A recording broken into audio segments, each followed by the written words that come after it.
Doctor Baba Saheb આંબેડકરજીની જન્મ જયંતિ નિમિત્તે racecourse circle ખાતે રાત્રિના 12 કલાકે સંગીત સંધ્યા સાથે કેક કાપીને તેઓના જન્મદિવસની ઉજવણી ઉત્સાહપૂર્વક ઉજવવામાં આવી।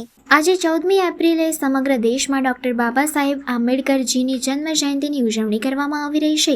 134 વર્ષ પહેલા ભારતના બંધારણના ઘડવૈયા ડોક્ટર ભીમરાવ રામજી આંબેડકરનો જન્મ થયો હતો, જેઓ બંધારણના ઘડવૈયા કહેવાયા અને દેશને એક નવી સિદ્ધિ તરફ જવા માટેનો માર્ગ બતાવ્યો।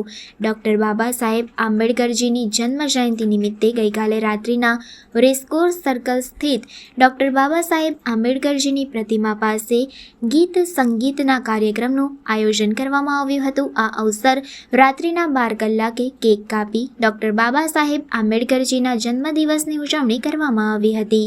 આ અવસરે મોટી સંખ્યામાં શહેરીજનો ઉપસ્થિત રહ્યા હતા। ભરતભાઈ રોહિત દ્વારા સમગ્ર કાર્યક્રમને લઈને માહિતી આપવામાં આવી હતી।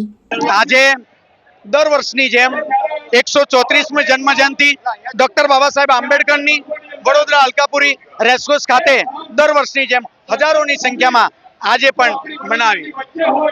ખૂબ મોટી સંખ્યામાં લોકો આવ્યા અને આજે ઉત્સાહ વધારે છે અને જે દિવસે દિવસે આ ભીમપુત્રો જે અંદર આત્માથી પેદા થાય છે અને બાબા સાહેબ અને લોકો એવું કહે છે કે ડોક્ટર બાબા સાહેબ આંબેડકર એકલા દલિતોના નેતા છે, પરંતુ એ ભૂલ છે।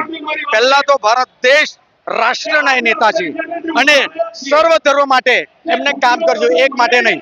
તો આ જે છે એ બધા જ લોકો આવી મનાવે। આવતા વર્ષે એક વિનંતી કરું છું અને ખૂબ ખૂબ ધન્યવાદ તમારા મીડિયા મિત્રોનો, મને જેને સાથ સહકાર આપે છે બધા જ લોકોનો, અને ખૂબ ધામધૂમથી અમે આ જે જન્મ જયંતિ મનાવી છે અને આવતીકાલે એવી જ રીતે સવારમાં 9 વાગે નવલખી કમ્પાઉન્ડથી સંકલ્પ ભૂમિ સુધી અમે રેલી કાઢવાના। ધન્યવાદ, જય ભીમ। ટિપ્પણી જેને કરી છે એ ટિપ્પણી કરનાર મનુની ઓલાદ છે, એને ભણ્યા નથી।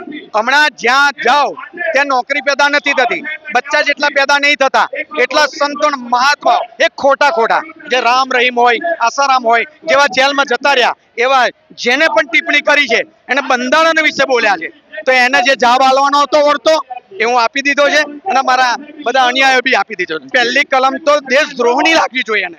જો અગર કાયદોનો વ્યવસ્થા જાળવણી હોય અને જે આ વ્યક્તિઓ એવું કહેતા હોય કે લોકોનો વરઘોડો કાઢીએ છે તો બંધારણનું અપમાન હોય, રાષ્ટ્રીય નેતાનું અપમાન હોય, તો એને જો રાજદ્રોહી ચારે કહેશે ત્યારે મને એવું લાગશે કે આ લોકો બરાબર છે, બાકી તો બધા કાગડા કારાના કારા। જય ભીમ, જય ભીમ, જય સંવિધાન, જય મૂલ્યવાસી।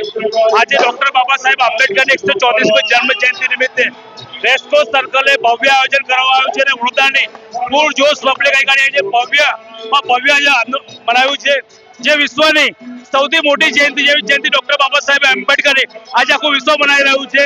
જય ભીમ।